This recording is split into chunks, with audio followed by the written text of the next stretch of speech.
कहते हैं प्यार और नफरत एक ही सिक्के के दो पहलू है। ये दोनों जब भी होते हैं तो बेशुमार होते हैं। उनकी कोई हद नहीं होती। ये बेहिसाब होते हैं। आज आइए शुरू करते हैं एक नई कहानी, नफरत भरी मोहब्बत। एक पुराने कारखाने के अंदर एक लड़के को रस्सी से बांध रखा हुआ था। उसके शरीर पर चोटों के निशान थे, जिनमें से खून अभी भी निकल रहा था। उस लड़के के सामने एक लड़की खड़ी थी, जिसकी आंखों में बेहिसाब आंसू थे। उन दोनों से कुछ दूरी पर एक लड़का कुर्सी पर पैर के ऊपर पैर रखकर बैठा था। उसके एक हाथ में गन थी, दूसरे हाथ में मंगलसूत्र था। रणविजय, ठंडी और कठोर आवाज में, क्या फैसला है तुम्हारा अनन्या? तुम्हारा भाई रोहन मेरी कंपनी के सीक्रेट्स दुश्मनों को बेच रहा था। या तो वो सारी जिंदगी जेल में सड़ेगा, या तुम मेरी बन जाओ। अनन्या रोते हुए, कांपती आवाज में, नहीं, रोहन ऐसा नहीं कर सकता, प्लीज उसे छोड़ दो। रणविजय, मेरे पास ज्यादा वक्त नहीं है, बोलो। अनन्या रोहन को देखते हुए, टूटी हुई आवाज में, शादी, मैं तैयार हूं। रणविजय, एक शैतानी मुस्कान के साथ, welcome to hell Mrs Ananya Ranvijay Malhotra. शादी तो हो गई, पर वो किसी सौदे से ज्यादा कुछ नहीं थी। रणविजय अनन्या को अपने आलीशान घर ले तो आया, पर अनन्या के लिए वो सोने का पिंजरा था। रणविजय दिन भर अपने काम में डूबा रहता और रात को जब घर आता तो उसके और अनन्या की बातचीत सिर्फ ताकत और नफरत की जुबान में होती थी। तुम्हें और कुछ चाहिए? दुनिया की हर महंगी चीज तुम्हारे कदमों में है। अनन्या, नफरत से, मुझे मेरी आजादी चाहिए, मेरा भाई चाहिए। मुझे तुम्हारी ये दौलत नहीं चाहिए जो तुमने लोगों को डरा धमकाकर कमाई है। रणविजय, पास आकर फुसफुसाते हुए, तुम भूल रही हो, तुम भी उसी दौलत का हिस्सा हो। तुम एक डील हो अनन्या, और रणविजय मल्होत्रा अपनी डील कभी नहीं तोड़ता। अनन्या की आंखों में आंसू आ गए, पर उसने उन्हें गिरने नहीं दिया। उसने तय कर लिया था कि वो इस पत्थर दिल इंसान के सामने कभी कमजोर नहीं पड़ेगी।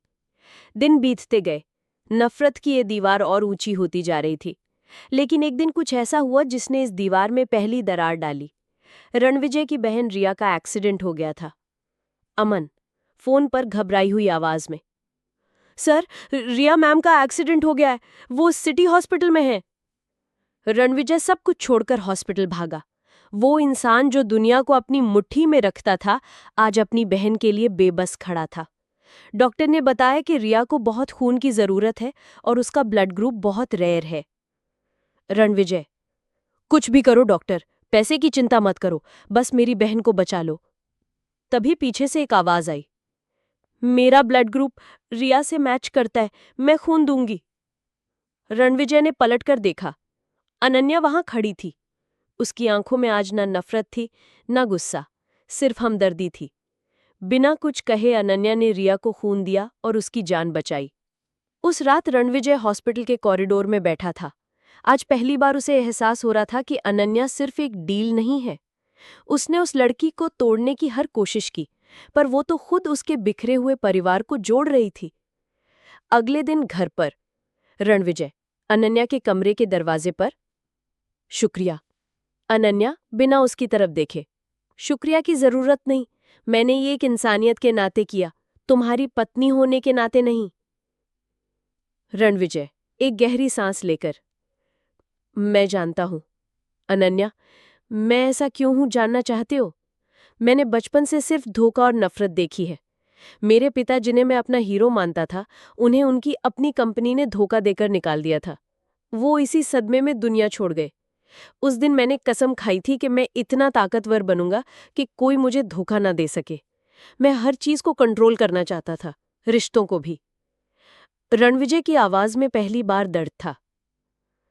रणविजय, तुम्हारा भाई मेरी कंपनी को बर्बाद कर रहा था। मुझे लगा मैं सबसे कीमती चीज छीनकर उसे सजा दूंगा, लेकिन मैं गलत था। ये पहली बार था जब अनन्या ने रणविजय की आंखों में पछतावा देखा था। वो पत्थर दिल इंसान आज उसके सामने टूट रहा था। रणविजय ने कुछ पेपर्स अनन्या के सामने रखे। ये डिवोर्स पेपर्स है, और ये तुम्हारे भाई की रिहाई के। वो आजाद है, तुम भी आजाद हो। मैंने जो किया उसकी कोई माफी नहीं है, पर मैं तुम्हें और इस नफरत के रिश्ते में नहीं बांध सकता।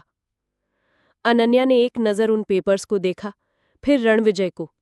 उसकी आंखों में आंसू थे, पर इस बार ये बेबसी के नहीं थे। अनन्या, कागजों को साइड करते हुए, जब आपने मुझसे पूछा था क्या फैसला है तुम्हारा, तो मैंने मजबूरी में शादी कहा था। अनन्या, एक हल्की मुस्कान के साथ, आज तुम मुझसे मेरा फैसला पूछ रहे हो, तो मेरा जवाब आज भी वही है, शादी। लेकिन इस बार मजबूरी में नहीं, अपनी मर्जी से। मैंने उस रणविजय से नफरत की थी जो एक राक्षस था, लेकिन मैं उस रणविजय के साथ रहना चाहती हूँ जो अपनी गलतियों को मानकर एक नई शुरुआत करना चाहता है। रणविजय ने हैरानी से अनन्या की तरफ देखा। उसकी नीली गहरी आंखों में आज सालों बाद एक चमक थी, उम्मीद की चमक।